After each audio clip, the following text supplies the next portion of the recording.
오늘은 주기도문 시리즈 6번째를 하겠습니다. 마태복음 6장 12절 다 같이 읽어볼게요. 우리가 우리에게 죄 지은 사람들을 용서해 준 것처럼 우리 죄를 용서해 주소서. 이 기도의 문장은 약간 조건부 기도같이 들리지 않아요? 내가 내 형제를 용서해줘야 예수님도 나를 용서해주고, 근데 내가 만약에 나에게 죄 지은 자를 용서해주지 않으면 예수님도 용서를 해주지 않겠다라는 뜻같이 들리는데 사실은 그게 아니에요. 왜냐하면 주기도문은 누가 하는 기도인지를 잘 생각을 해보면 돼요. 주기도문은 예수님이 가르쳐 주실 때 이제 용서를 받아야 되는, 아직 구원받지 못한 사람들이 해야 되는 기도가 아니고 이미 용서를 받아서 하나님의 아들, 딸들이 하는 기도예요.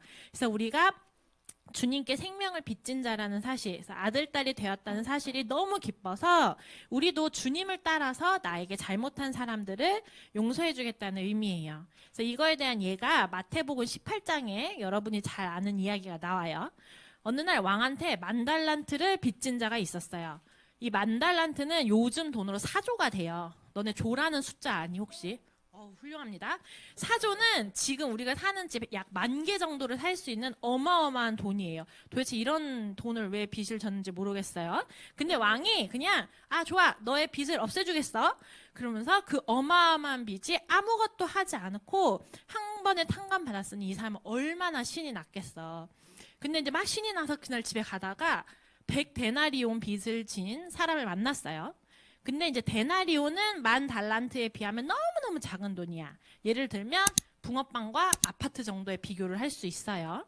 근데 그 10,000달란트를 빚진 사람은 본인이 그 빚진 것보다 엄청 조금 빚을 진 사람을 어떻게 대했을까요? 선생님 생각에는 나는 너는 붕어빵 정도 나한테 빚을 졌잖아. 나는 사실 아파트 10,000개를 빚을 졌는데 나는 그게 한꺼번에 없어졌어. 너무 신나. 그럼 너도 한번 신나 보겠니? 이러면서 같이 기쁨을 누리자. 내가 이걸 탕감해 줄게. 라고 하는 게 그 왕이 생각했었던 그림이었을 것 같아. 근데 여러분이 알다시피 안타깝게 그렇지 않고 100데나리온 빚진 자를 감옥에 가뒀어요. 그 소식을 들은 왕은 너무 화가 나서 결국 10,000달란트를 탕감해준 자 역시 감옥에 가뒀어요. 이제 이 이야기 우리가 잘 알고 있는 건데 이 이야기를 들으면 무슨 생각이 들어요? 선생님은 주일학교 때 이 얘기를 들으면서 10,000달란트 탕감받는 사람이 되게 못됐구나. 못됐게 살면 안 돼. 못됐게 살면 결국 감옥에 가나? 이런 생각을 했어요. 근데 여기서 조금 더 나아가서 그 10,000달란트 빚을 탕감받은 사람은 사실 자기가 그 빚을 탕감받았다는 큰 기쁨이 없었기 때문에 결국 감옥에 gat칠 수밖에 없다는 이야기예요. 이걸 조금 쉽게 생각을 해보면 이제 예를 들면 내가 숙제를 막 하면서 아빠 컴퓨터를 쓰다가 고장이 난 거야. 막 너무 떨려. 아빠가 퇴근하면 엄청 혼날 것 같아. 막 절망적이야. 아빠가 거기에 막 아빠 일하는 거 중요한 거 다 있다고 했는데 너무 무서운 거야. 그 아빠 퇴근할 때까지 달달달 떨겠지. 막 아빠한테 혼날 생각에 너무 무서워요. 근데 컴퓨터가 고장이 났다는 이야기를 들은 아빠가 딱 퇴근을 했어. 이제 아빠가 아빠다 이렇게 했는데 이제 나는 아빠가 온 기쁨도 없이 이제 크게 혼나겠구나. 도대체 몇 대나 맞을까? 막 이런 생각을 하고 있는데 아빠가 나한테 다가와서 아이고 컴퓨터 고장내서 엄청 놀랬겠네. 그래서 숙제도 못해서 어떡해? 하면서 나한테 엄청 최신식 비싼 컴퓨터를 사주신 거예요. 근데 그러면서 이제 그 숙제로 열심히 공부해라고 해주신 거야. 엄청 혼날 줄 알았던 나에게 선물을, 그것도 최신식 노트북을 사줘서 너무 신이 나. 선생님 생각에는 그런 상황이면 춤이 저절로 나올 것 같아요. 근데 막 춤을 추고 있는데 동생이 와.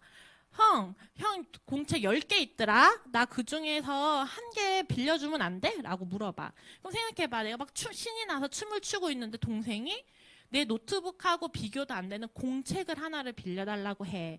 그럼 그래 너 가져. 나는 신나니까 너 2개도 가지고 3개도 가져. 라고 말할 것 같지만 근데 만약에 내가 그 공책을 한 권도 빌려주고 싶은 마음이 생기지 않는다면 그거는 성경에서 나온 처럼 내 안에 엄청난 선물을 받았다는 기쁨이 없다는 걸 의미해요. 그래서 결국 그 기쁨이 없다는 게 슬픈 거야. 그래서 성경은 이 이야기를 통해서 너네한테 무조건 용서하고 니네는 예수님 믿는 사람이니까 막 참어 이렇게 말하고 있는 게 아니에요. 막 동생이 너무 말 안 들어. 하지만 너무 화가 나. 하지만 난 예수님 믿으니까 무조건 참을 거야. 꾹꾹 참고 막 참을 이유는 막 손을 써가면서 참아야지. 이렇게 하라고 성경은 절대 말하고 있지 않아요. 오히려 주님이 죽어 마땅한 나를 위해 대신 돌아가셔서 나에겐 더 이상 아무런 정죄감이 없구나. 나는 이제 하나님의 아들, 딸이네.